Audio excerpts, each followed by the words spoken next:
दोस्तों welcome to my channel, my name is Shahab. दोस्तों जैसा कि आप जानते हैं संडे है और संडे को मेरा कमेंट बॉक्स होता है 11:30 पर।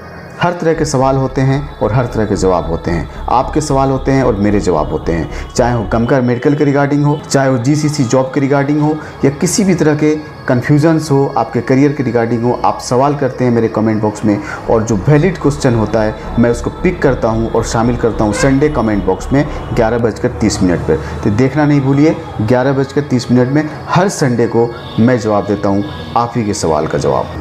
दोस्तों ज़्यादा टाइम वेस्ट नहीं करते हुए जल्दी से मैं आपका सवाल पिक करता हूं और शुरू करता हूं आपके सवाल और मेरे जवाब संडे कमेंट बॉक्स का।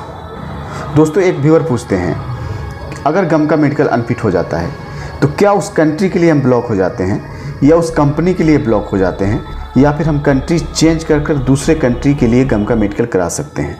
ये बहुत ही अच्छा क्वेश्चन है। ऐसे सवाल का जवाब देना ही चाहिए, ठीक है। ये एक वैलिड क्वेश्चन है, अपने आप में एक अच्छा क्वेश्चन है। पहली बात, अगर आपके अंदर कोई प्रॉब्लम नहीं है, ठीक है, तो गमका मेडिकल अनफिट हो ही नहीं सकता, ठीक है।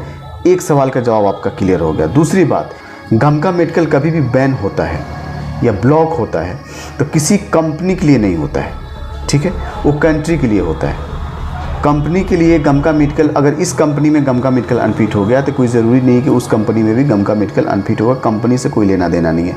ये एक सरकारी, एक गवर्नमेंट का एक प्रोसेस है, गवर्नमेंट की क्राइटेरिया है, उसे सबको फॉलोअप करना होता है, नेसेसरी है, कंपलसरी है, चाहे वो लेबर हो या डॉक्टर हो या इंजीनियर हो, ये सब के लिए बराबर है। अब आपके तीसरे पॉइंट का जवाब, क्या आप कंट्री चेंज करके दूसरे कंट्री में आप जा सकते हैं, तो इसका जवाब भी मैं पहले ही पॉइंट में दे दिया था। अगर आपके अंदर प्रॉब्लम है तो आप 10 बार भी गमका मेडिकल कराएंगे वो अनफिट ही आएगा। बेटर ये है कि ज़्यादा दिमाग लगाने की ज़रूरत नहीं है, आप ट्रीटमेंट कराइए। मैं बार बार सजेशन देता हूँ कि ट्रीटमेंट कराइए। ट्रीटमेंट कहाँ कराना है, कैसे कराना है, इस पर बहुत सारी मैंने वीडियो बना दिया है, आप जाकर मेरे प्लेलिस्ट में देख सकते हैं। फिर भी मैं डिस्क्रिप्शन के अंदर में कुछ लिंक्स डाल दूँगा। जीसीसी डॉक्टर्स के यहाँ अपॉइंटमेंट कैसे लेना है, किस डॉक्टर से दिखाना है। सिर्फ एमडी या एमबीबीएस डॉक्टर ही इनफ नहीं होते हैं गमका मेडिकल के कोई इश्यूज़ को ट्रीटमेंट करने के लिए, ठीक है। That's it. लेते हैं सेकंड क्वेश्चन। दोस्तों एक व्यूअर पूछते हैं, चेस्ट के मिडिल पार्ट में मैंने ऑपरेशन कराया था बट चेस्ट में दाग नहीं है, क्या गमका मेडिकल पास हो जाएगा या फिट हो जाएगा? मैं सऊदी जीसीसी कंट्री में काम कर सकता हूँ। उनका कहने का इंटेंशन यही है। सवाल भी पूरा नहीं लिखते हैं लेकिन मैं समझ जाता हूँ। आप थोड़ा भी अगर अच्छा सवाल अगर आधा भी लिखते हैं तो समझ जाता हूँ कि क्या आप बोलना चाह रहे हैं। दोस्तों ऐसा है कि इससे कोई लेना देना नहीं है। आपके चेस्ट एक्सरे क्लियर होना चाहिए। आपके चेस्ट के अंदर में किसी भी ट्यूबरकुलोसिस या किसी भी इन्फेक्शन या किसी भी लंग्स के अंदर में कोई स्पॉट नहीं होना चाहिए। That's it. अगर ऐसा है, कोई घबराने की बात नहीं है, बी पॉजिटिव, आपकी गमका मेडिकल बिल्कुल फिट होगी। मेरी शुभकामनाएं आपके साथ है। लेते हैं नेक्स्ट क्वेश्चन।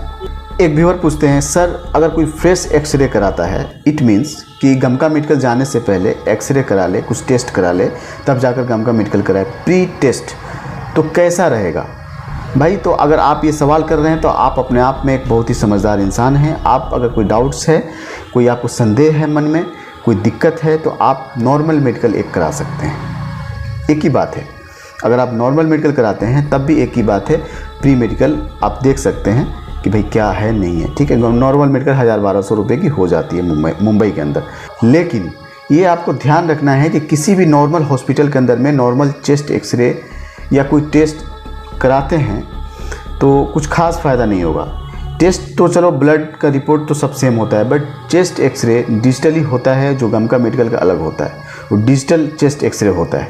अगर आप नॉर्मल मेडिकल जा कर के कराते हैं तो ये ज़्यादा आपके लिए सूटेबल रहेगा। दोस्तों आई होप आपका डाउट्स क्लियर हो गया होगा। अगर आप कराते हैं तो बिल्कुल अच्छी बात है, आप करा सकते हैं, ये और अच्छी बात है। लेते हैं नेक्स्ट क्वेश्चन। सर चेस्ट के अंदर बलगम है तो क्या इससे गमका मेडिकल अनफिट हो जाता है? क्या नहीं होता है, बट अगर बलगम है तो कुछ देर के लिए हो सकता है कि पेंडिंग में डाल दें, कुछ एंटीबायोटिक्स दें, क्लियर हो जाएगा उसके बाद, लेकिन अनफिट नहीं होगा, डोंट वरी। अगर आपके अंदर चेस्ट के अंदर में देखो, चेस्ट के अंदर दाग, लंग्स के ऊपर में दाग होना, स्पॉट होना, ट्यूबरकुलोसिस या कोई भी दूसरी बीमारी का, और बलगम होना, दोनों में फ़र्क है। डॉक्टर इस चीज़ को समझता है, वो एक्सपर्ट है, आपसे ज़्यादा होशियार है, ये समझ जाता है कि भाई क्या है, बलगम है, बलगम की कुछ दवा दे देगा, ठीक हो जाएगा, आपका मेडिकल फिट कर देगा, या हो सकता है कि एक बार में ही फिट हो जाए।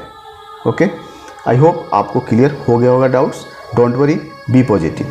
दोस्तों एक व्यूअर पूछते हैं सर कुवैत जा सकते हैं क्या भाया दुबई होकर। जैसे कि ये देखो इसमें 2 कंडीशन है। पहले क्या होता था कि लोग भाया होकर के भाया चलते थे, दुबई चले गए, वहाँ से सऊदी चले गए, कुवैत चले गए। लेकिन अभी का जो कुछ रूल एंड रेगुलेशन आया है, आप अगर आप दुबई जाते हैं तो आपके पास दुबई का वैलिड इकामा होना चाहिए, ठीक है ना, या आप दुबई तक का ही आपका वीज़ा होना चाहिए। इस तरह का प्रावधान है, इस तरह की जो कुछ रूल एंड रेगुलेशन गवर्नमेंट ने बनाया है, क्योंकि गवर्नमेंट भी अच्छे से समझती है कि लोग दुबई को यूज़ करेंगे वाया होकर के। तो गवर्नमेंट ने अभी इस पर बैन लगाया हुआ है, आप वाया नहीं जा सकते। इन फ्यूचर हो सकता है, खुल सकता है, आई होप खुल जाए, लेकिन अभी ऐसा कुछ रूल नहीं है, आप नहीं जा सकते। ज़्यादा दिमाग नहीं लगाइए और थोड़ा पेशेंस रखिए, सब कुछ खुलेगा। सऊदी की फ़्लाइट भी खुलेगी। दोस्तों एक व्यूअर पूछते हैं sir shut down job UAE में जाकर वहाँ पर ड्राइविंग लाइसेंस के लिए अप्लाई कर सकते हैं क्या? जी नहीं कर सकते हैं। शट डाउन वीज़ा पे आप ड्राइविंग लाइसेंस अप्लाई नहीं कर सकते हैं। ड्राइविंग लाइसेंस के लिए कुछ क्राइटेरिया होती है, कुछ प्रोसेस होते हैं। आपका वीज़ा भी ड्राइवर का होना चाहिए, ठीक है, आपका एम्प्लॉयमेंट वीज़ा होना चाहिए, कंपनी से परमिशन होना चाहिए, लेटर, हर तरह। और इंडिया का या पाकिस्तान आप जहाँ से भी बिलोंग करते हो वहाँ की वैलिड लाइसेंस होनी चाहिए। इस तरह की सारी चीज़ डॉक्यूमेंट्स चाहिए। ऐसा नहीं है कि आप शट डाउन पे चले गए या टूरिस्ट वीज़ा पे चले गए। शट डाउन मीन्स क्या? टूरिस्ट वीज़ा होता है।